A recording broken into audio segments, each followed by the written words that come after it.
अस्सलाम वालेकुम नाज़रीन, प्रोग्राम ऑन द स्पॉट में मैं हाज़िर हूँ और आज हम इसी तसलसल को जो कि हमने गुज़श्ता 2 प्रोग्रामों में हमने जो एक टॉपिक रखा था बजट के हवाले से, चूँकि माली साल 2019-20 का वफाकी बजट जो कि मेरा अपना ज़ाती राय ये है कि पाकिस्तान का सबसे ज़्यादा मुतनाज़ा तरीन बजट जो है वो बन गया था या बन चुका है।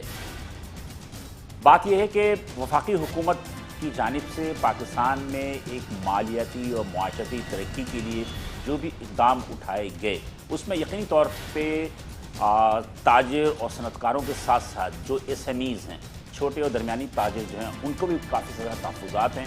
एक तूफ़ान खड़ा हो चुका है और आवाम में भी एक जो है लावा पक रहा है।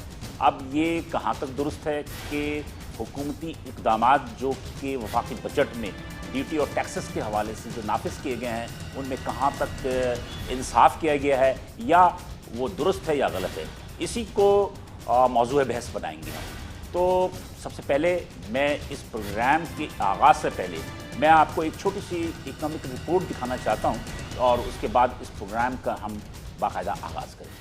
वफाकी बजट को कौमी असम्बली से मंजूर होने के बाद भी माशरे के तकरीबन तमाम अफराद और ताजरों व सनतकारों की जानिब से एहतजाज व मुजाहरे जारी हैं। हुकूमत IMF की जानिब से दी गई हिदायत को अपनी इस्तात के मुताबिक पूरा करने के लिए पुरअज़्म नजर आती है। दूसरी जानिब एसेस्ट डिक्लेरेशन स्कीम की कामयाबी पर बहुत मुतमईन और शादा हैं। छोटे ताजरों से लेकर लार्ज स्केल मैन्युफैक्चरर सभी बजट से गैर मुतमईन और नाला हैं। गुज़श्ता एक हफ्ते से टेक्सटाइल प्रोसेसिंग सेक्टर हड़ताल पर हैं। छोटे ताजिर कराची में 8 जुलाई से सरोज़ा हड़ताल पर हैं, जबकि मुल्क भर में 13 जुलाई से हड़ताल की कॉल दी गई है। अफराद ज़र की शरह 12% से भी ज़ायद होने की वजह से तमाम अशिया ज़रूरिया के नर्ख तारीख की बुलंद तरीन सतह पर पहुंच चुके हैं। अब कुर्बानी की जानवरों को कुर्बान करने वालों पर भी टैक्स का तलवार लटक रहा है। हुकूमत सिंध महंगाई को कंट्रोल करने में कतन संजीदा नजर नहीं आती। मुतअल्लिक़ महकमे और सरकारी इदारे खाम माल की कीमतों में इजाफे के बाद भी ताजिरों के मुतालबे के बावजूद कीमतों का तयन नहीं किया जा रहा, जिसकी वजह से सरकारी नर्ख को नजरअंदाज करके दुकानदार अपनी मनमानी कीमतों पर अशिया फरोख्त कर रहे हैं, जिसकी वजह से अवाम इन हालात में हैरान व परेशान है।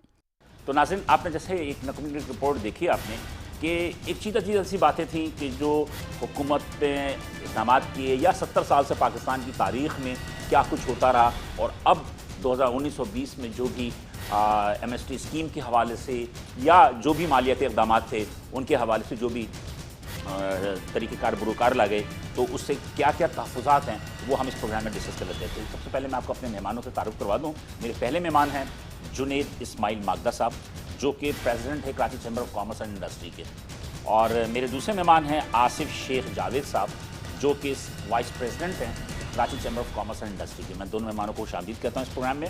बहुत शुक्रिया सर कि आपने मुझे टाइम दिया, और जैसा कि मैंने इंट्रो में भी कही और आपने भी इस बात का अंदाज़ा तो है और मुझे भी ये पता है कि जब बजट हायरिंग हो रही थी, जब बजट अनाउंस हो रहा था, उसके बाद आपका रिएक्शन आप लोगों का, तमाम ताजिरों का, संस्थानों का, जो कि मैन्युफैक्चरर्स हैं, जो कि लार्ज स्केल मैन्युफैक्चरर्स हैं, उनका जो एक रिएक्शन था वो रिएक्शन बहुत अच्छा नहीं था और बहुत ज़्यादा जो है आप लोगों ने तहफ़्फ़ुज़ात का इज़हार किया। वफाकी बजट हुआ, फिर कौमी असम्बली में इस पर बहस व मुबाहिसा हुआ, वफाकी बजट पास भी हो गया, फाइनेंस बिल भी पास हो गया, वो लागू भी हो गया 1 जुलाई से।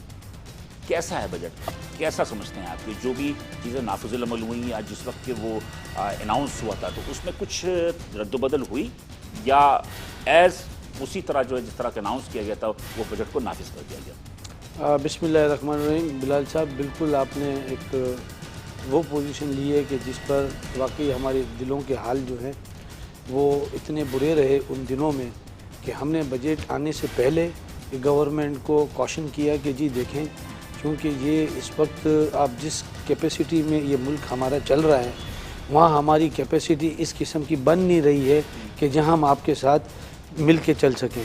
जहाँ मिलना है वहाँ आपने हमारी तजावीज़ात को मानना भी होगा, कहीं आप मानेंगे कहीं हम मानेंगे, लेकिन ऐसा नहीं हो सका।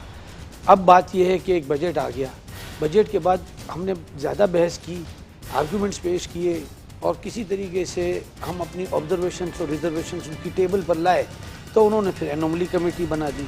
एनोमली कमेटी के अंदर में उन्होंने हमें, बजट से पहले की बात हो रही है? जी, ये वफाकी बजट से पहले की बात हो रही है और ये आखिरी दिनों की बात हो रही है कि जिसमें हमने अपने रिजर्वेशंस दी, तो उस पर उन्होंने एनोमली कमेटी बनाई। एनोमली कमेटी के अंदर में उन्होंने इनकम टैक्स, सेल टैक्स और आपके कस्टम्स के हवाले से तीनों बातों को हमें कहा कि जी हम सुन लेते हैं कि आपने हमारे बजट के हवाले से आप जिन जिन बातों का तकाजा कर रहे हैं क्या हम वो पूरा कर सकेंगे या नहीं। उस एनोमली कमेटी में हमने कहा अगर ये एनोमली है और आप ये समझते हैं तो इसको ठीक कर दीजिए। जब हम बैठे हैं और बात की है तो जिस दिन मैं सैटरडे की बात कर रहा हूँ कि मैं इस्लामाबाद गया, so I was the part of the anomaly committee, नाम आ गया मेरा। हमारे चेयरमैन मोहम्मद अली टब्बा साहब थे, तो उन्होंने उस वक्त ये कमेटी ने कहा कि जावेद गनी कस्टम के जो रिप्रेजेंटेटिव थे, मेंबर कस्टम थे, उन्होंने कहा कि जी आज हम कस्टम की सिर्फ बात करेंगे, जबकि ये एजेंडा भी हमारे पास नहीं था। हमारे पास एजेंडा तमाम बातों का था। बहरहाल हमने अपनी तजावीज़ात इनको पूरी दे दी और हमने इनसे ये कहा, तो उन्होंने हर बजट की हर प्रोपोज़ल के अंदर में यही कहा कि जी ये भी काबिल कबूल नहीं है, ये भी नहीं। तो फिर हमने कहा आपने हमें बुलाया क्यों, जब आपको यूँ लग रहा है कि हर आदमी का प्रोपोज़ल जो हमने आपको पहले ही इरसाल कर दिया था वो अगर आपको समझ में नहीं आ रहा है, तो फिर आप कह रहे हैं कि जी ये हमारे लिए काबिल कबूल नहीं है, ये इसमें फॉल नहीं करता और ये वैलिडेट नहीं है, लेजिटिमेट नहीं है, इस तरह करके उन्होंने बाहर निकाल दिया। अब हमने कहा कि अच्छा ठीक है। अब जब हमारी जो मेन जो पोजीशन बन रही थी ना वो क्या थी और गवर्नमेंट की क्या थी, मैं आपको दोनों की थोड़ी सी सूरत हाल बता दूँ। गवर्नमेंट ये कह रही थी कि क्योंकि हमने IMF के साथ एक मुआहदा कर लिया है, तो उस मुआहदे के रूप में जो उनके साथ हमने तजावीज़ात उनके साथ तय की हैं उसकी कंप्लाइंस हमने करनी है, और वो आपको गवर्नमेंट ने कहा कि पब्लिक को करके देनी है, और कम गवर्नमेंट का है, FBR कराएगी। उसके अंदर में IMF ने जो प्रॉब्लम्स क्रिएट हमारे लिए कर दी वो ये थी कि उन्होंने सारे SROs ख़त्म कर दिए। उसमें सबसे बड़ा अहम SRO जो था, जो पाकिस्तान की जो एक्चुअली इकोनॉमिक बून जो है वो बेस कर रही थी आपकी एक्सपोर्ट के ऊपर। एक तो आपका फॉरेन रेमिटेंस 18 अरब का था और आपका 24.8 बिलियन जो है वो आपका एक्सपोर्ट था। अब इन दोनों को मिला के आप देखें तो आपके पास ये प्रोविज़न बनता था कि जिसके अंदर में पाकिस्तान की इकोनॉमी किस तरह साउंड होके चलेगी। हुआ ये है कि उन्होंने एक्सपोर्ट का जो SRO 1125 था वो उन्होंने इसको रिमूव कर दिया, क्योंकि तमाम SRO रिमूव हो गए। जो भी इंसेंटिव्स थे जो 1125 के अंदर में ये था कि जो भी एक्सपोर्टर हमारा एक्सपोर्ट करेगा वो ज़ीरो रेटेड रहेगा, लेकिन उसके साथ उन्होंने जो स्कोप ऑफ सप्लाई मेंटेन करने वाले जो इम्पोर्टर्स हैं, जो सप्लायर्स हैं, उनको भी इसके अंदर में उन्होंने ऐड कर दिया था।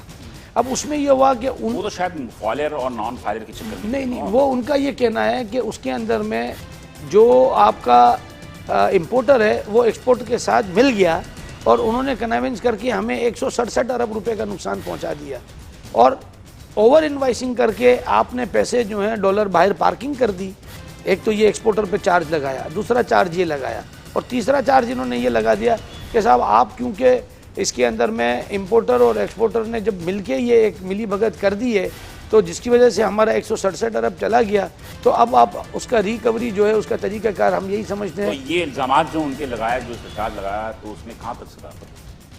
देखें नो डाउट के इंपोर्टर जो है किसी देखें अगर 2-5% ने अगर इंपोर्टर ने एक्सपोर्टर के साथ मिलकर, यानी कैपेसिटी क्वांटिटी, अंडर इनवाइसिंग तो हो रही है। नहीं, ये कह रहे हैं कि ये ओवर इनवाइस हो गया, यानी आपका $80 का माल आपने $100 में लिख के आपने वहाँ भेज दिया, और एक्चुअली आपका अंडर द एग्रीमेंट $80 था, वो आपने डिस्काउंट ले लिया और $20 वहाँ पर हमारे पार्क हो गए, और वो आपने वहाँ पैसे जमा दिए और आपने रख लिए। तो ये एक मनी लॉन्ड्रिंग के ज़िम्मे में भी आता है। तो लिहाजा उन्होंने असेट डिक्लेरेशन स्कीम निकाली। वो कब निकाली कि जब उन्होंने बुलाया। प्राइम मिनिस्टर की ये एक खूबी मैं मानूंगा कि उन्होंने अपने पूरे पीरियड में हमसे 3 से 4 मीटिंगें की, चाहे वो आधे घंटे की, चाहे घंटे की, चाहे पौने घंटे। एक मीटिंग ऐसी थी जो हमारे प्राइम मिनिस्टर बनने से पहले भी उन्होंने आपसे मुलाकात की। जी, वो पहले मुलाकात की 22 तारीख को वो कराची चैम्बर के फंक्शन में आए। इसके बाद उन्होंने असद उमर साहब ने प्राइम मिनिस्टर के साथ गवर्नर हाउस में मीटिंग की। इसके बाद एक और मीटिंग भी हुई उन्होंने हमसे हमारे साथ की। जुनेद साहब, वो तो सब कुछ सही है, लेकिन बात ये है कि अब जबकि IMF ने भी आपको 6 अरब डॉलर 6.20 बिलियन डॉलर जो है वो आपको अनाउंस कर दिया है। जी जी जी। एशियन डेवलपमेंट बैंक भी आपको 3.2 बिलियन डॉलर दे रही है, फिर उसके बाद वर्ल्ड बैंक भी दे रही है। आप क्या समझते हैं कि एमएसटी स्कीम भी जो है वो अब एंड हो गया? एमएसटी स्कीम जो एंड हो गया, एमएसटी स्कीम में 1,40,000 कहते हैं कि बकौल हुकूमत के कि उनको लोगों ने मुस्तफ़ीद हुए और 70 अरब रुपए का उनको रेवेन्यू मिला।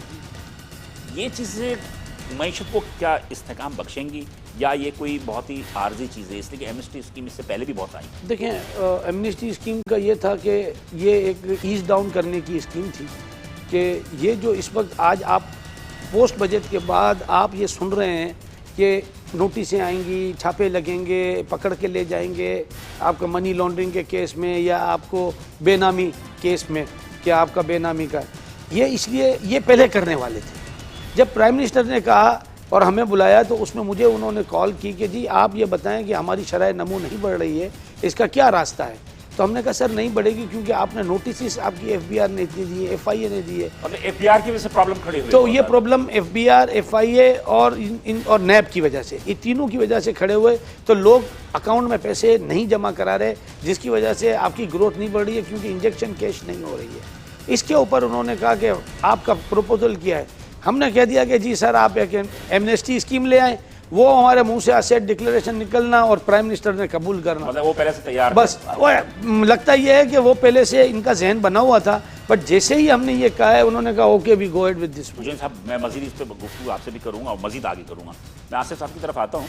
आसिफ साहब, आपका ज़्यादातर जो ताल्लुक रहा है वो आपका रहा है एक्सपोर्ट प्रोसेसिंग जोन से, वहाँ आपकी अपनी यूनिट भी हैं। पाकिस्तान में एक्सपोर्ट 20-25 मेरे ख्याल में बहुत ज़्यादा, जब पीपल्स पार्टी गवर्नमेंट थी $25 अरब की हुई थी, उसके बाद नीचे डाउन होती रही। एक्सपोर्ट क्यों नहीं बढ़ रहा है? एक्सपोर्ट प्रोसेसिंग जोन में इतने सारे यूनिट्स लगे हुए हैं, इंफ्रास्ट्रक्चर भी मौजूद है, सूरत हाल क्या है मजमूई? जी हाँ, आप बड़ा रेलेवेंट सवाल है। एक्सपोर्ट प्रोसेसिंग जोन बिलाल साहब आपको पता है कि किसी भी मुल्क की मईशत में रीढ़ की हड्डी की हैसियत रखते हैं और एक्सपोर्ट बढ़ाने में इनका बड़ा रोल होता है। बहुत पूरी दुनिया में आप देखें एक्सपोर्ट प्रोसेसिंग जोन्स की वजह से मुल्कों की एक्सपोर्ट बढ़ती है और इस रीजन में सबसे जो कम काम कर रहे हैं एक्सपोर्ट प्रोसेसिंग जोन वो हमारे अनफॉर्चुनेटली। बिल्कुल। और जो हमारे 5 एक्सपोर्ट प्रोसेसिंग जोन है उसमें से जो थोड़ा सा काम कर रहा है वो कराची जोन कर रहा है। अब कराची जोन की आप महले वकू देखें, 2 इंटरनेशनल सी पोर्ट, 5 एक्सपोर्ट प्रोसेस होंगे, इसको बताइए कहाँ? जी हाँ, एक समड़ियाल में है, विंदर में है और गुजरांवाला में एक ही है जी। यहाँ पे कराची एक्सपोर्ट प्रोसेसिंग जोन है। इस तरह से 5 हैं। इसके बाद समड़ियाल भी कुछ काम कर रहा है, वहाँ बैंक्स नहीं हैं। अब आप ये इससे अंदाज़ा लगाएं कि अगर 25 साल 28 साल एक्सपोर्ट प्रोसेसिंग जोन को बने हुए हो गए, यहाँ बैंक के अंदर कैश काउंटर्स नहीं हैं। अच्छा, कैश काउंटर्स नहीं है। ये हम बहुत सारे गवर्नर्स को मैं खुद भी अर्ज कर चुका हूँ, बता चुका हूँ। वो कहते हैं जी प्रेसिडेंशियल ऑर्डिनेंस से होता है और ये जो भी कुछ करना चाहिए आखिर उसके लिए कितने साल चाहिए होते हैं, कितनी दिहाइयाँ चाहिए होती हैं।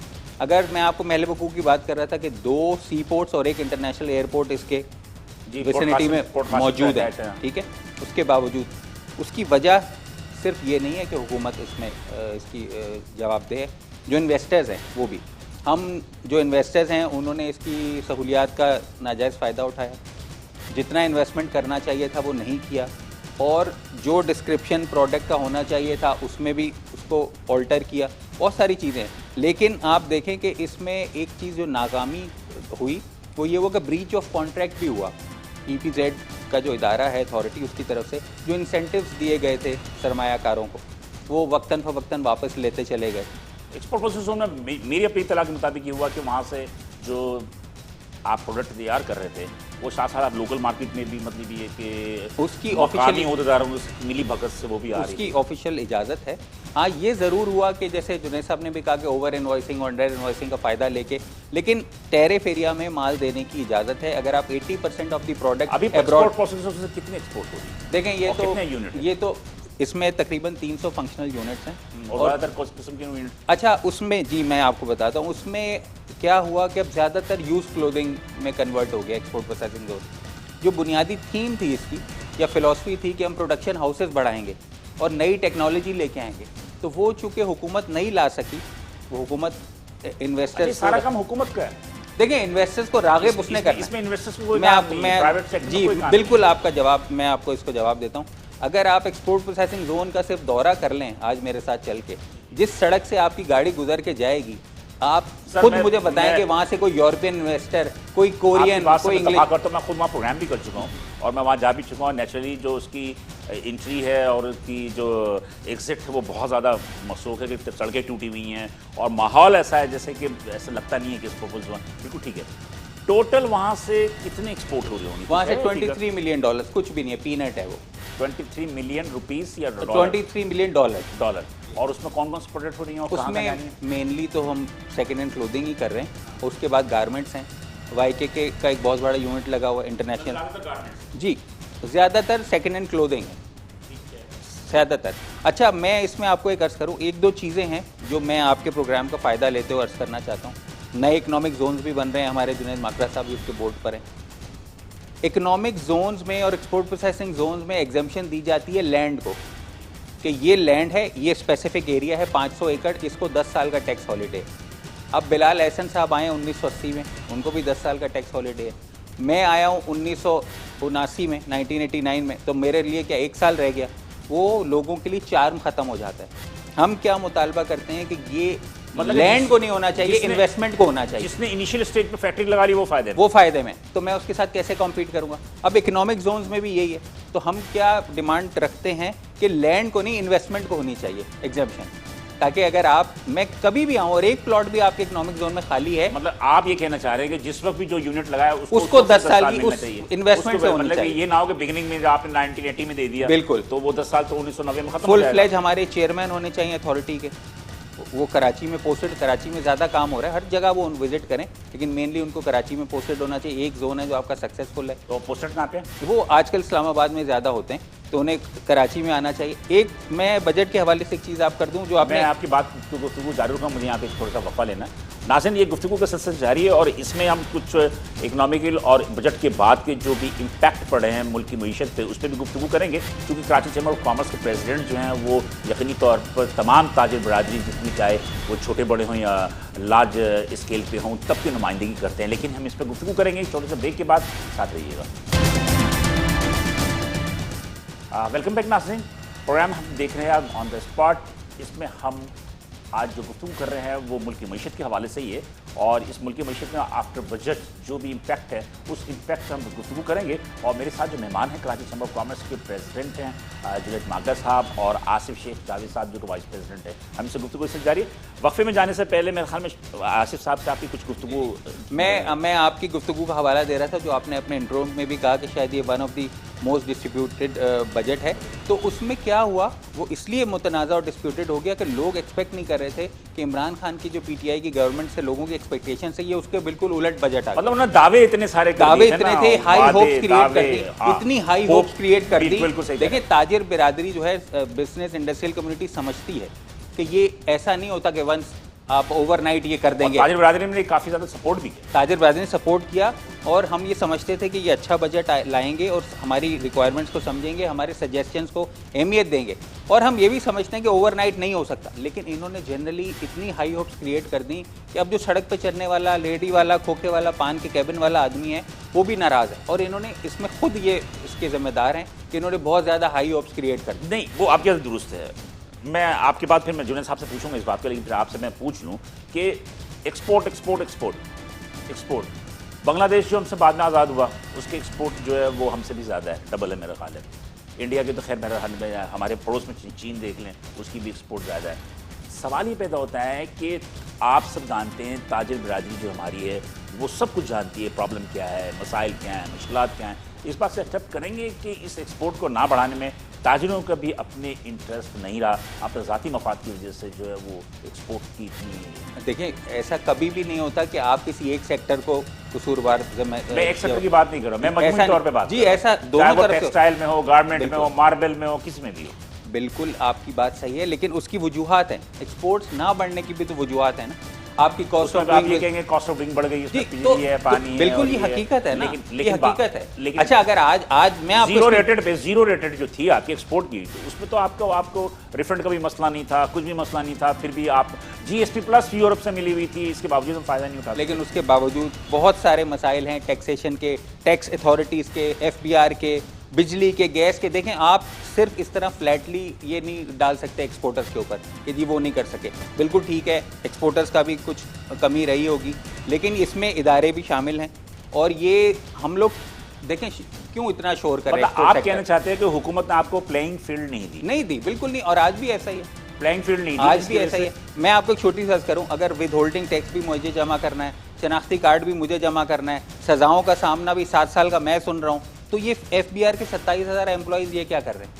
तो फिर आप कहते हैं जी cost of doing business, ease of doing business, ये सारे काम आप मेरे जिम्मे लगा देंगे। शनाख्ती कार्ड भी ले आओ, विदहोल्डिंग टैक्स भी जमा करके दो, और फिर ये भी देखो कि वो एक्टिव है कि नहीं। जब मैंने बिजनेस किया तो एक्टिव था, उसके बाद वो ब्लैक लिस्ट हो गया तो भी मैं जिम्मेदार। तो ईज ऑफ डूइंग बिजनेस और कॉस्ट ऑफ डूइंग बिजनेस तो कहाँ जाएगी? मतलब ये आप कहना चाह रहे हैं जुनैद साहब, जो आसिफ साहब की बात से मुझे अंदाजा हुआ, और ये बात में किसी हद तक दुरुस्त भी है, कि ताजिर बरादरी को तिजारत की बजाय बहुत सारी चीज़ों में फंसा दिया गया है, उलझा दिया गया है कि हुकूमत को कोई चंदे की ज़रूरत होती है तो वो ताजिर के पास आती है, सड़कें टूट गई तो आपके म्यूनिसिपल जो मेयर है वो भी आपके पास आ रहा है कि आप भी हमारी मदद करो। उसके बाद कुछ और भी हमारे इदारे हैं जिनको कुछ ज़रूरत होती है तो वो आपके पास आते हैं, चंदा आपसे चाहिए। कोई अगर नागानी आफत आ गई, ज़लज़ला आ गया, वो आ गया तो उसमें भी मदद आपकी चाहिए। टैक्सेस के हवाले से भी जो है आप लोगों के अपने जो है मुतालबात वो तफसील नहीं किए जा रहे हैं। मजमूई तौर पे आप ये बताइए कि एक्सपोर्ट क्यों नहीं बढ़ रहा है? ऐसे Karachi chamber of commerce and industry, आप तर्जुमान हैं सबके, अच्छाइयाँ बुराइयाँ, बिल्कुल ईमानदारी से बात कीजिए, क्या ताजिर बरादरी इसमें कसूरवार नहीं? नहीं, देखिए मैंने तो प्राइम मिनिस्टर के सामने भी यही कहा कि जी मैं जो कुछ कहूँगा सच कहूँगा, सच के सिवा कुछ भी नहीं कहूँगा। और उस पर मैंने कहा कि जी 80% की ब्लैक इकोनॉमी है और 20% की वाइट इकोनॉमी है। बिल्कुल आप इस वक्त रूल कर रहे हैं 20% पे, आपको शिफ्ट होना है 80%। उन्होंने 80% पे शिफ्ट होने के लिए प्रोपोजल मांगना हमने दे दिया और उन्होंने कबूल कर लिया। अब बात ये थी कि जब हमने ये बात करी थी तो इसके पीछे की जो बातें थी, जिसके साथ हमें असद उमर के साथ बैठ के बातें करनी थी और उसको मुकम्मल करना था, तो वो असद उमर ही चले गए। तो अब इसके बाद जो है तो आप लोग को पुराने ताल्लुकात हैं? नहीं, तो वो तो उसको तो प्राइम मिनिस्टर साहब ने जो है वो कहा कि जी फाइनेंस मिनिस्टर दूसरा लेके आ गए। फिर इसके बाद आपका स्टेट बैंक का गवर्नर नया आ गया, फिर FBR का चेयरमैन नया आ गया। तो अब नई टीम आ गई, कॉम्पिटेंट टीम है वो भी, नो डाउट। उन्होंने बजट भी दिया है तो मुल्क की मईशत को देख के दिया है, IMF को सामने रख के दिया है। सबसे बड़ा प्रॉब्लम जो हमारा था वो FATF का था। वो FATF की वजह से वो टास्क फोर्स ने जो है वो टेररिज्म फाइनेंसिंग का हम पर इंटरनेशनल कम्युनिटी ने जो वजन डाल दिया, उसकी रूह में से निकलने के लिए आपको IMF का एग्रीमेंट साइन करना था। इसके बाद उसकी इम्प्लीमेंटेशन और इसकी कंप्लाइंस करनी थी, जो कि अभी जाके 6.2 बिलियन की जो आपने भी बात की वो उनकी एक मुकम्मल हो गई और अब इसकी इम्प्लीमेंटेशन का पीरियड शुरू हो गया। इसमें हमारा बजट भी साथ चल रहा है, एसेट डिक्लेरेशन स्कीम भी साथ चल रही है, FATF भी साथ चल रहा है, वर्ल्ड बैंक भी चल रही है, इतने सारे हैं और पाकिस्तान का क्रिकेट मैच भी चल रहा है। आप एक मेरी बात समझा अब जी। तो अब इस इशू को अगर हम देखने जाएं तो देखिए, मेरा जितना भी यहाँ का टैक्स पेयर है वो कराची चेंबर का मेंबर है। वो आता है, मेरा डोर नॉक करता है और कहता है कि जी मेरा ये प्रॉब्लम है, तो क्या मैं उसको मना करूंगा? Is the member. हम अंडर द ट्रेड ऑर्डिनेंस काम कर रहे हैं। मैं बात सही है, मैं आपसे ये पूछ रहा हूँ कि एक्सपोर्ट अगर नहीं बढ़ रहा, अब आ जाए तो इसमें क्या ताजिर कसूरवार है? नहीं, एक मेरी बात सुने। एक्सपोर्ट बढ़ाने के लिए हमारे पास बहुत सारी एनोमलीज आई और हमने उसको एजिटेट किया और गवर्नमेंट को बताया। जैसे मिसाल के तौर पे हमें GSP प्लस जब मिला तो उससे पहले बांग्लादेश को मिला हुआ था, बिकॉज उनको LDC में थे, आप पर कैपिटल में उनसे आगे थे, आप LDC से बाहर हो गए थे। लीस्ट डेवलपमेंट कंट्री को जब वो रास्ता मिल गया तो वो हमसे पहले 5 साल जो है वो ड्राइव कर चुका, उसके कस्टमर्स बन गए। अब हम जब इन हुए हैं तो जब हमें मौका मिला और हमें जो किया, तो फिर उस वक्त उन्होंने, इंडिया ने, बांग्लादेश ने और श्रीलंका ने कार्टेल बना लिया था और हमें वो घुसने नहीं दे रहे थे। हम किसी तरीके से इसके अंदर में जर्मनी की और जितनी भी यूरोपियन कंट्रीज़ हैं उन्होंने हमें सपोर्ट किया और हम उसमें आ गए। अब मुझे ये बताएं कि जब हम उनके साथ कंपटीशन करने जा रहे हैं तो उस कंपटीशन के हवाले से हमें उन चीज़ों पे, जैसे गैस का बिल है, बिजली का है, पानी का है, उनका कम है, हमारा ज़्यादा है। लेबर जो है हमारी भी ज़्यादा है, तकरीबन दोनों की बराबर है। मैं ये बहुत बात कर रहा हूँ कि हम उनके साथ जब, लेकिन हमें एज था कि हम कॉटन प्रोड्यूसिंग कंट्री हैं और हमें एक्सपोर्ट टेक्सटाइल पे ही ज़्यादा रिलाई करते हैं, जिसमें 52% ऑफ द टोटल एक्सपोर्ट जो है वो एक्सपोर्ट का 52% कराची से हो रहा है। अब आप मुझे बताएं कि जब हमें ये चीज़ें मिल रही थी, हमें मराद मिल रही, इसमें उन्होंने स्टकअप कर दिया, हमारी रिफंड्स, हमारी सारे पैसे रुक गए।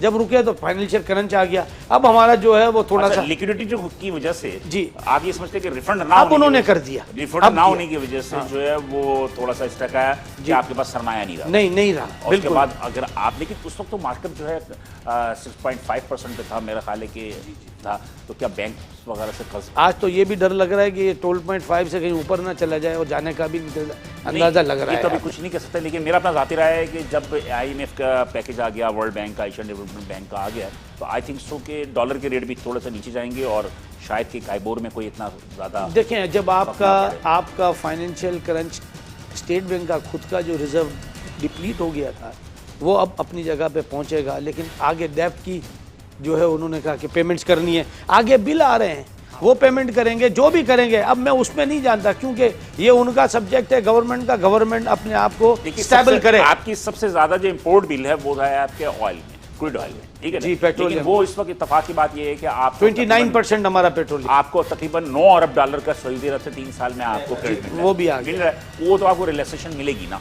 वो रिलैक्सेशन तो मिलेगी आपको। नंबर 1 ये कि मैं ये कहना चाह रहा हूँ कि क्या ये बात दुरुस्त है कि हुकूमत में बहुत सारी कमजोरियां थी, बहुत सारी उनकी पॉलिसी की अदम तसलसल थी, कॉस्ट ऑफ डूइंग का मसला था, अमन अमान का मसला था, बहुत सारी चीज़ें थी। अब अमन अमान भी 2-4 साल से बेहतर हो गए, सब कुछ हो गया, लेकिन क्या ताजिर बरादरी हमारी वो मेहनत नहीं कर रही है?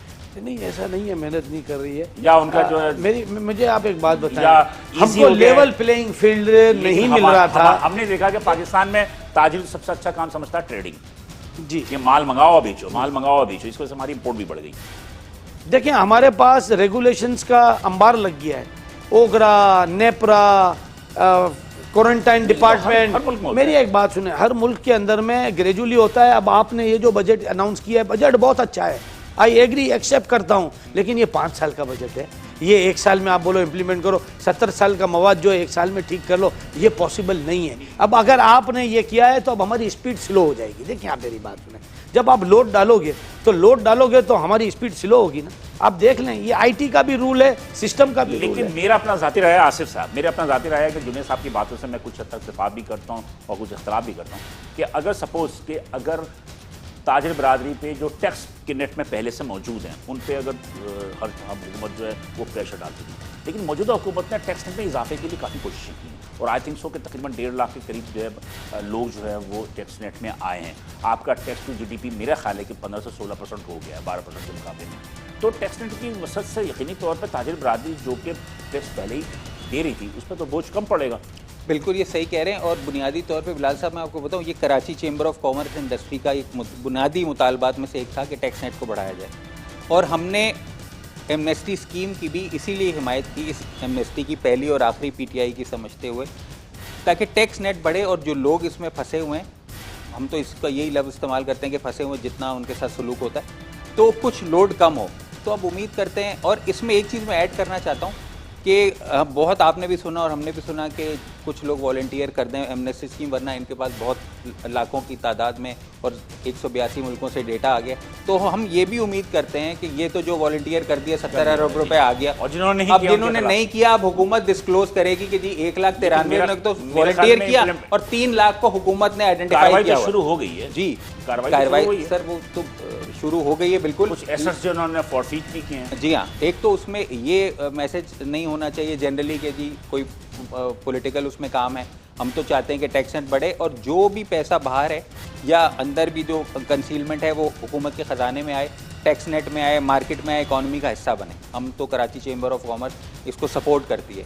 अब हम ये भी देख रहे हैं कि जो हुकूमत ने कहा कि उनके पास डेटा ऑलरेडी मौजूद है, वो कब डिस्क्लोज होता है। अगर वो 1 लाख भी लोग और हैं, टैक्स नेट मजीद ब्रॉड होगा और इससे ऑब्वियसली ये हुकूमत का फायदा है, मुल्क का फायदा है। करप्ट जो बंदा होता है, चाहे वो कोई भी हो, उसमें खौफ भी पैदा होगा।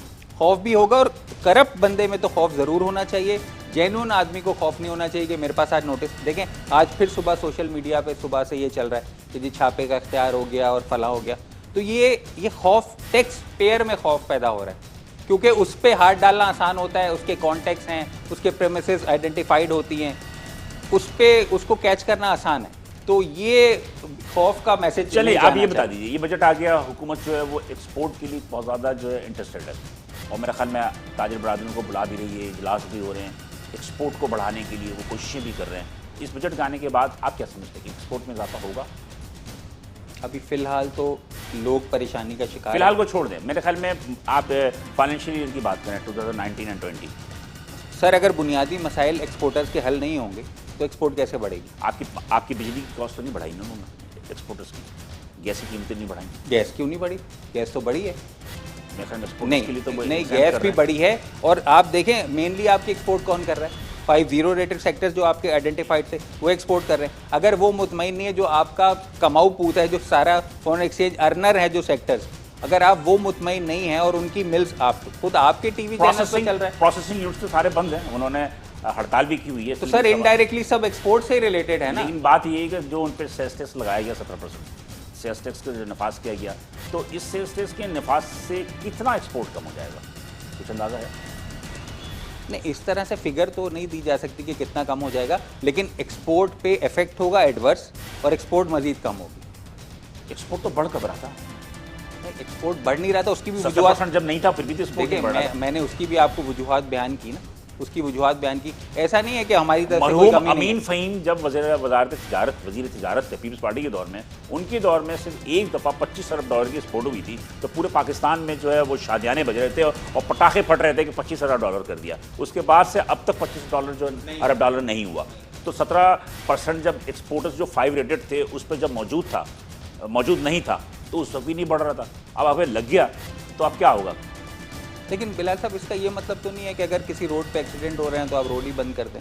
मतलब वहाँ ट्रैफिक लाइट इंस्टॉल की जाती है, ट्रैफिक पुलिस डिप्यूट किए जाते हैं। ऐसा तो नहीं है कि अगर कोई चीज़ नहीं हो रही तो आप वो सेक्टर कोई बंद कर दें कि जी बस अब ये नहीं हो रहा तो उसको बंद कर दें। चल ठीक है, कोई ना कोई तो मान लिया आपकी बात, गवर्नमेंट को आपके मुतालबात दिए, आपकी बात भी सही है, पानी के, बिजली की, या आपके अमन अमान, सबसे पहले अमन अमान को हम मानते हैं कि बहुत बेहतर है। बहुत बेहतर है, बहुत बेहतर हुई। और जहाँ तक कि जो भी छोटे मोटे जराइम हो रहे हैं, इससे ज़्यादा तो तरक्की याफ्ता ममालिक होते हैं, लेकिन अब बहुत बेहतर। जुनैद साहब, बात ये है, इन सब के बावजूद के हुकूमत ने आपकी तजावीज़ नहीं मानी और बहुत सारी चीज़ें रिजेक्ट कर दी, आप बहुत ज़्यादा डिसहार्टेड हैं, मसाइल के शिकार हैं, मुश्किलात का शिकार हैं। लेकिन बात वही है कि सवाल ये कि क्या आपको भी पता है कि गुज़िश्ता जो 10 साल हुकूमत रही या 15 साल हुकूमत रही, उसमें क्या कुछ होता रहा, उसकी जो इम्पैक्ट है वो हुकूमत पे आया और मुल्क जो कंगाल हो गया। तो ये बात तो दुरुस्त मानेंगे आपके पिछली हुकूमतों के स्याह कारनामों या जो भी आप समझ लें कि उसकी वजह से मौजूदा हुकूमत को ये बजट जो है वो एक सही रास्ते पर लाने के लिए सख्त लाना पड़ा, ये बात आप दुरुस्त समझते हैं? देखिए, बात ये है कि प्राइम मिनिस्टर साहब, मैं चाहूँगा कि इस सवाल का जवाब आप मुझे एक वक्फे के बाद दीजिएगा। मैं आपको ये जुनैद साहब पर ये जवाब छोड़ के जा रहा हूँ ताकि कुछ वर्ड का भी इंतखाब कर लें कि उन्होंने क्या करना है, इसलिए कि बहरहाल ये बात तो तय है कि हमारी ताजिर बरादरी उन दौर में भी थे, स्ट्रगल करते रहे, जहाद करते रहे और आज भी जहाद कर रहे हैं। तो एनालिसिस करेंगे कि क्या उनकी वजह से तो ये तमाम इम्पैक्ट नहीं आया कि अब मुल्क को तरक्की की राह पर डालने के लिए कुछ सख्त फैसले मौजूदा हुकूमत ने किए हैं। लेकिन इसका जवाब हम जुनैद माखर साहब से एक वक्फे के बाद लेंगे। हमारे साथ वेलकम नाज़रीन, प्रोग्राम में साथ रहने का शुक्रिया। हम आज इकनॉमिक पे बहस कर रहे हैं प्रोग्राम ऑन द स्पॉट में, और मेरे हमरा जुनैद मागदा साहब जो कराची चैम्बर ऑफ कॉमर्स के प्रेसिडेंट हैं, वाइस प्रेसिडेंट हमारे साथ आसिफ शेख जावेद साहब हैं कराची चैम्बर ऑफ कॉमर्स के। हम ये गुफ्तगू कर रहे हैं। वफ़े में जाने से पहले मैंने एनालिसिस पूछा था कि जो 20 साल की हुकूमत पे मौजूदा हुकूमत भी ब्लेम रखती है कि उस 10 साल हुकूमत की वजह से पाकिस्तान पे 90,000 अरब रुपये जो है वो कर्जा चढ़ गया और सारे मसाइल उनके ही है। सही है ये? देखें, हुकूमत दोनों गई, पिछली तीसरी हुकूमत आ गई, नई आई। अब उन्होंने जो अपना रोड मैप बनाया उस पे हमें उन्होंने अपना पाकिस्तान की मईशत का एक स्केच रखा। वो क्या था? वो उन्होंने रखा कि ये रियल फैक्टर है, 30,000 अरब रुपए चले गए। जब उन्होंने रियल फैक्टर रखा तो हमारा फियर फैक्टर बढ़ गया। जब फियर फैक्टर बढ़ा तो इसका मतलब ये कहीं भी नहीं है कि FBR या दूसरे इदारे हम पर डबल फियर फैक्टर डालना शुरू कर दें और मल्टीप्लाई करके लोगों को परेशान करें, जिसको रोकने के लिए मैंने कहा कि ये तरीका ठीक नहीं है। ये बात आपकी बिल्कुल सही है कि अब आपको मईशत को ठीक करने के लिए सख्त बजट ले आना पड़ेगा। वो ले आए। अब ले आने के बाद जहाँ पर कानूनी पेचीदगियाँ हैं, जहाँ आपके ड्रैकोनियन लॉज हैं, जहाँ पे आपने डिस्क्रिशनरी पावर्स दिए हैं, वो तो आप ख़त्म करें जो आपने हमसे वादा किया था। वो तो आपकी पार्टी आने से पहले के वादे थे। मैं यहाँ पर रोकूंगा आपको, ठीक है, मान लिया हो सकता है मे बी पॉसिबल कि बिफोर गवर्नमेंट, जब गवर्नमेंट में आने से पहले उनको अंदाज़ा नहीं था इन बातों का। जब गवर्नमेंट में आए तो इनके पास ऑफिशियल रिकॉर्ड्स आए, बहुत सारे लोगों ने ब्रीफिंग दी, इदारों ने दी, उसके बाद इनको फैक्ट्स एंड फिगर का पता चला। ये भी तो मुमकिन है ना? ये बात सही है कि जब उन्होंने मुझे भी कुछ चीज़ें बताई जो IMF के हवाले से थी, जो FATF के बड़ी खतरनाक और बड़ी मुश्किल वाली थी। उस पर मैं भी रो पड़ा कि ये हमारे मुल्क का क्या होगा। फिर इसके बाद हमने कहा कि जी ठीक है, अब आपने ये जो हमारी गवर्नमेंट है वो इस वक्त इस परेशानी में है, तो अब पब्लिक को हमने कितना परेशान करना है वो आपने तय करना है। तो उन्होंने जो तय किया और इसके बाद जो जिस किस्म का बजट वो लाए, उसमें क्योंकि शब्बर जैदी साहब जो हैं वो हमारे FBR के चेयरमैन बने, उनको इफ़ एंड बट का, और पहले FBR वालों ने बोला हम इसको नहीं रखेंगे, और मैंने एक स्टेटमेंट दिया कि जब भी कोर्ट में कोई जाएगा तो मैं शब्बर साहब के साथ खड़ा रहूँगा, इसलिए कि उनको हर चीज़ का पता था। अब जब वो भी खुद बैठे हैं तो उनको भी पता चला कि ज़्यादातर तकलीफ़ में जो हमारी गवर्नमेंट या मुल्क है, तो पहले पाकिस्तान को देखना है, बाकी बातें बाद की। तो जब हम पाकिस्तान को जब पहले लेके आए फर्स्ट पाकिस्तान, तो अब जाके देखते हैं तो इस बजट को, तो हमें यूँ लगता है कि इस बजट के अंदर में कोई खराबी यूँ नजर नहीं आती। खान साहब को हुकूमत में आने के बाद संगीनियत का एहसास हुआ, ये बात भी ठीक है, इससे पहले नहीं था। इससे पहले जो है कहा था कि हम IMF नहीं जाएंगे, MST स्कीम को नहीं लाएंगे, सारे जी, लेकिन उन्होंने आहिस्ता सारी चीजें संगीनियत का एहसास हुआ। जी हुआ। और देखें हर चीज़ अपने वक्त के साथ करेक्ट होती है, उन्होंने करेक्ट कर लिया, ये नहीं है, लेकिन करने के साथ वो हमसे मशावरत भी करते रहे, लेकिन उनके पास इतना टाइम नहीं था कि वो पूरी मशावरत करें, उनके पास ये टाइम नहीं था। तो अब उन्होंने अपनी नई टीम लेके आ गए। तो भाई देखें, कप्तान तो कप्तान ही होता है, और उन्होंने कप्तानी की है, और अब जो उन्होंने हमने जो प्ले दे दी है गेम खेलने के लिए पूरी, तो अब FBR और बिजनेसमैन खेलते रहेंगे। FBR बेहतर मैदान FBR बेहतर है, काफ़ी चीज़ें बेहतर हुई हैं, लेकिन बात हमारी सुननी चाहिए, उनको निगलेक्ट नहीं करनी चाहिए। अगर नहीं भी माने जाते तो आर्ग्यूमेंट के साथ या वो हमें कन्विंस कर लें या हम उनको कन्विंस कर लें। हम तो कहते हैं कि हम मुल्क की मईशत को, इकोनॉमी को साउंड करने जा रहे हैं। अब ये कोई ज़रूरी है कि सिर्फ कराची टैक्स पे देता रहे और बाकी का एरिया ना दे। अब इसके सिलसिले में हमें अल्हम्दुलिल्लाह हमारी जो क़यादत है आर्मी की, उनके साथ भी हमारी मशावरत हुई है कि हमें इकनॉमिक के हवाले से, क्योंकि अब उनके पास तो जो एजेंडा हमारा जो है वो ज़ाहिर है कि मुल्क की जो है वो मईशत का नहीं है, इसलिए बल्कि आपकी ग्रोथ करेगी तो आपका डिफेंस भी तो है ना, डिफेंस भी मतलब की तरक्की करेगा। अगर वो ग्रोथ नहीं होगी तो सिक्योरिटी कंसर्न्स वो पूरे अच्छे तरीके से, हमारी मिलिट्री सिक्योरिटी कंसर्न्स अच्छे तरीके से काम कर रही है और हमें वहाँ पर सुकून है एक तरफ। दूसरी तरफ उसका बराह रास्त ताल्लुक इकनॉमिक्स से भी तो है ना, उनकी भी तो ब्रेड एंड बटर चलनी है ना, जहाँ पर इतने लोग कुर्बानी दे रहे होते हैं, अब वो मईशत में भी बैठ कर कुर्बानी दे दें तो ये ठीक नहीं है, ये उनका काम नहीं है।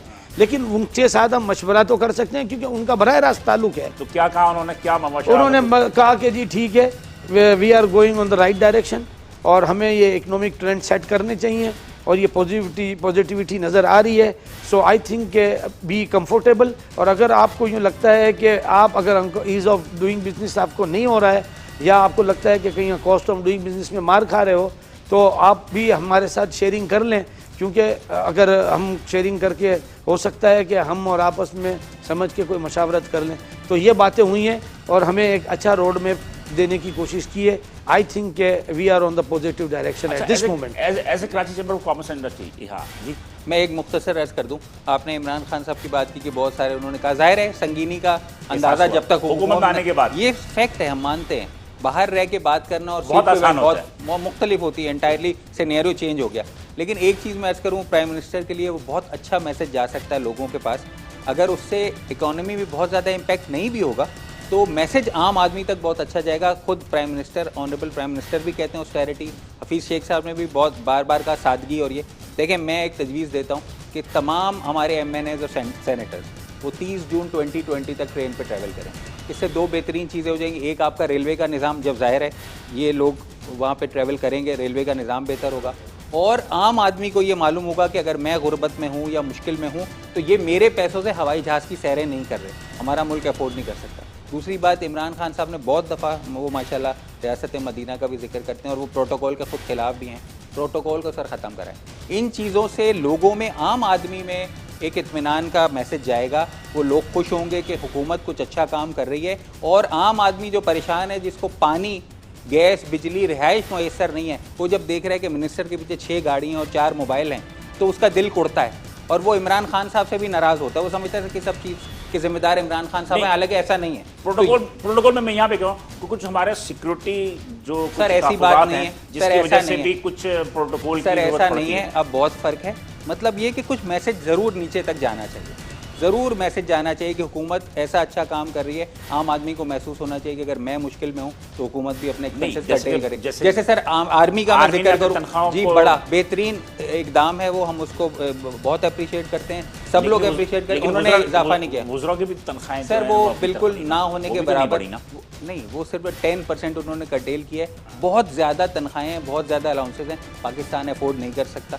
देखिए ये अपनी विल पे लोग इलेक्शन लड़के आते हैं, किसी ने जुनैद माकड़ा से नहीं कहा कि आप सदर नहीं, मैं ये कह रहा हूँ कि डिफेंस के पैसे की कटौती नहीं होनी चाहिए। ये ठीक नहीं किया है उन्होंने, अपनी कुर्बानी दी, यहाँ जान की भी कुर्बानी दो, माल की कुर्बानी दो, ये ठीक नहीं है।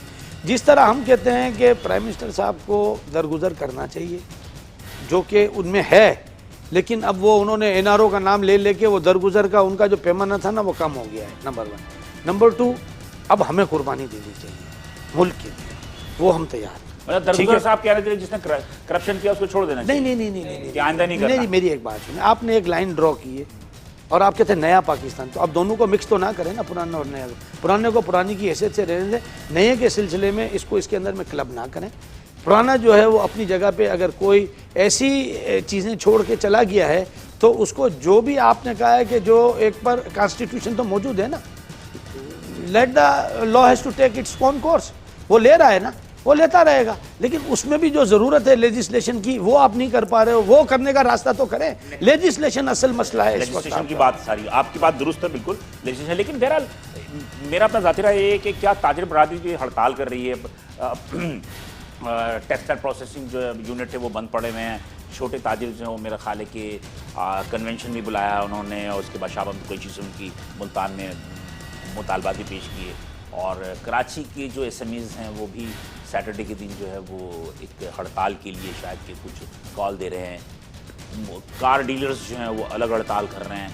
तो आपकी बातों से मैं थोड़ा सा कंफ्यूज हूँ कि एक तरफ आप मुझे मुतमईन नज़र आ रहे हैं, लार्ज स्केल जो मैन्युफैक्चरर्स है वो कुछ मुतमईन नज़र आ रहे हैं, लेकिन जो मिडिल एंड स्मॉल हैं उनमें बेचैनी है, उसको कैसे देख? वो NIC जो है उसके लिए उन्होंने 1 महीने की जो है वो डेफर किया है, बट ये नहीं 1 महीने से नहीं काम चलेगा, इसलिए 6 मंथ्स, 1 साल इनको। मैंने आपको क्या कहा, ये बजट अपनी जगह पे पाकिस्तान की मैशियत के लिए पूरी उम्मीद और अच्छा नज़र आता है, लेकिन ये 5 साल का बजट है, इसको 1 साल में आप हम पर मत ला दो, ये ओवरलोड हो जाएंगे हम, हमारी पेस स्लो हो जाएगी। आपके पास रास्ता ये है। मैं SMEs के वाले से बात कर रहा हूं, देखिए SMEs इसमें फंस गई, बिल्कुल ज़्यादा स्मॉल मीडियम इंटरप्राइज फंस गई, क्योंकि आज तक इस 70 साल में इन पॉलिटिकल पार्टीज ने, इस FBR ने, इस गवर्नमेंट ने हमें ये रोड मैप दिया था।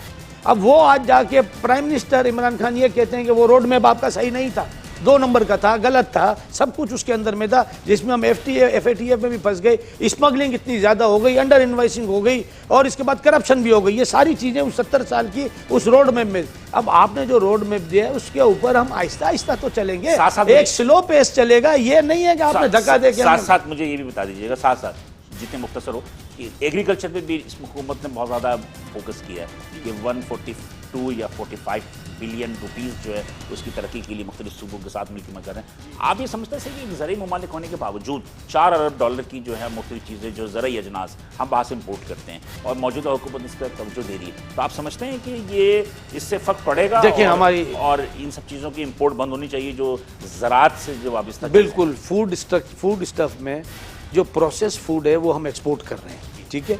अब उसके ऊपर उन्होंने इतनी सारी रेगुलेशंस लगा दी, और आपको पता है कि SRO 243 अचानक आधी रात में निकल आया और इम्प्लीमेंटेशन कर दिया, और जिन लोगों के माल पोर्टों पे पड़े थे, उधर वेयर हाउसिंग पड़े, उन्होंने कहा इस पर हलाल लिखो, इसकी इंग्रेडिएंट्स लिखो, इसकी ये सारी चीज़। अरे हमने कहा ये 1 दिन में नहीं होता, ये गवर्नमेंट का अपना परसेप्शन ठीक करना पड़ेगा कि हर चीज़ को 1 दिन में दूसरे दिन लादने की कोशिश करते हैं, उसमें हमेशा टाइम फैक्टर देना है। गवर्नमेंट को अपने क्राइटेरिया, अपने सिस्टम भी ठीक करने पड़ेंगे। और जो आप समझ रहे हैं ना कि जो इम्पोर्ट हो रहा है एग्रीकल्चर, हम अपने यहाँ पे प्रोड्यूस करें, हम अपने यहाँ पे मैन्युफैक्चरिंग करें, हमारे पास बड़ी गुंजाइश है। अब इस वक्त सऊदी का डेलीगेशन आया है, वो कहता है हम फूड एक्सपोर्ट करना चाहते हैं आपको, हमारे पास बड़ी ताकत है यहाँ पे। और हमें गया था प्राइम मिनिस्टर की जो एंटोरेज गया था और इसके बाद उन्होंने हमें बुलाया कि जी आप क्योंकि अब हमने आपको भी मदद की है तो आप भी हमारी मदद करें और हमसे माल लें।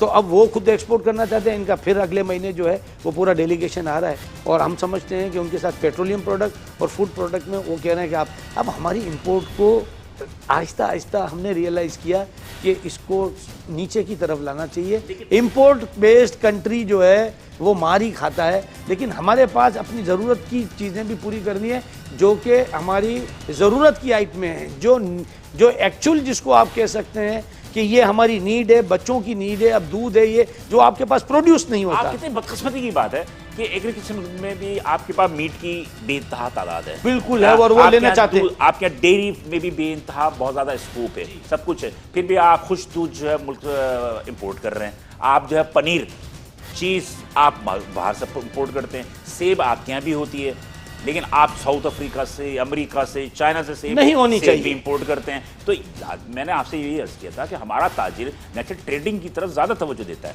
बनिस्बत वो मैन्युफैक्चरिंग। देखिए यहाँ पर जो है ना वेयर हाउसिंग स्टॉक्स शॉर्ट पड़ जाते हैं, आपकी लोकल एग्री प्रोडक्ट होती नहीं है, तो दूसरा आदमी जो है दो नंबर की काम शुरू कर देता है। सामने कंपटीशन, मेरा कंपटीशन चाहिए। इख्तिलाफ यहाँ पे जो चीजें आपके मुल्क में पैदा हो रही हैं वो चीजें इंपोर्ट नहीं। पर कंपटीशन कैसे होगा अगर आपके पास है ही नहीं अवेलेबल?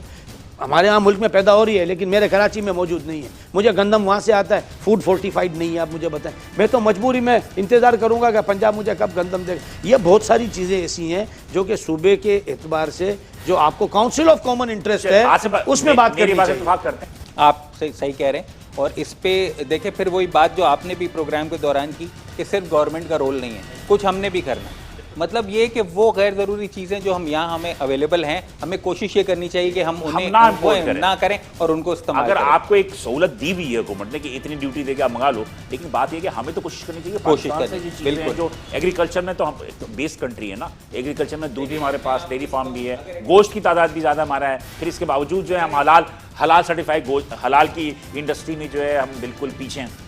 अगर एक्सपोर्ट नहीं बढ़ पा रही किसी भी वजह से, ज़ाहिर है मसाइल हैं, तो हम ये कोशिश कर सकते हैं कि हम कुछ इंपोर्ट कम कर लें। कुछ ना कुछ तो हमें भी, आम आदमी को भी कुछ ना कुछ आगे बढ़ना पड़ेगा। बिल्कुल, ताजिर का, आम आदमी का रोल है। मुल्क के लिए हमें कुर्बानी देनी है, मुल्क की तरफ हमने भी बढ़ना है। सिर्फ एक्सपेक्ट मुल्क से नहीं करना, मुल्क भी हमसे एक्सपेक्ट करता है। आवाम जिसके पास पैसा है वो तो चाहती है कि इंपोर्टेंट माल खरीद ले, लेकिन एक आम आदमी जो उसके लिए मसाइल पैदा होते हैं, प्रोग्राम का देखिए माइंड सेट। मैं सर आपका एक लाइनर मैं कह दूँ, आखिरी प्रोग्राम आपका खत्म हो रहा है, कि टैक्स नेट से बाहर रहना बहुत मुश्किल कर दें और टैक्स कलेक्शन बहुत आसान कर दें।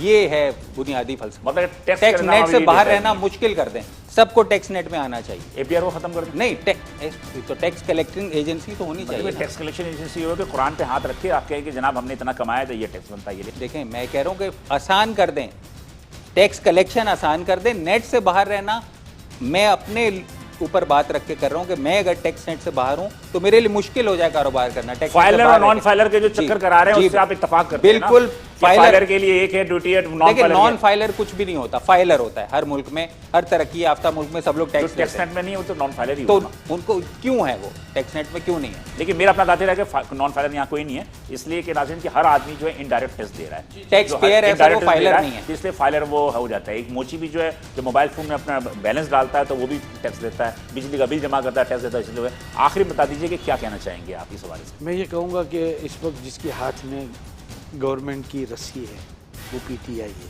हमारे प्राइम मिनिस्टर इमरान खान है। वो कम से कम कोई ऐसा आम माफ़ी वाला काम कर लें और दरगुजर करें, respective of the cases which are pending at the court of law. Legislation आगे का तयन करें कि कैसे होगी। अगर हम इस तरह से NRO की बात ही नहीं हो रही है, let the law has to take its own course. वो उनको काम करने दें, आप आगे चलें। लेकिन आप आगे चलें। अब आपने पुराने पाकिस्तान को जो चीजें की हैं, अब उसके अंदर में आपने कह दिया ना, आपने एक स्कीम दे दी, अब उस स्कीम में आपने फौजियों को हटा दिया, आपने सब लोगों को हटा दिया कि गवर्नमेंट के ऑफिसर हैं। अरे वो भी तो सिटीजन ऑफ पाकिस्तान है, क्यों हटाएंगे आप? क्या उनके घर के अंदर में उनके बच्चे, उनके माँ बाप कहीं भी कमाई करके पैसे नहीं रखेंगे? आपने एसेट डिक्लेरेशन में देखिए सर, पाकिस्तान के अंदर में डिस्क्रिमिनेटरी है, हर इंसान के साथ जो आप निकाल रहे हैं ना, सबके साथ बराबर होना चाहिए। उनको लेवल प्लेइंग फील्ड आपने नहीं दी है इस वाले प्रोजेक्ट के अंदर में। आप ये दे देते हैं तो ये मसले सारे खत्म हो जाते हैं, हम ये कह रहे हैं। चले जी।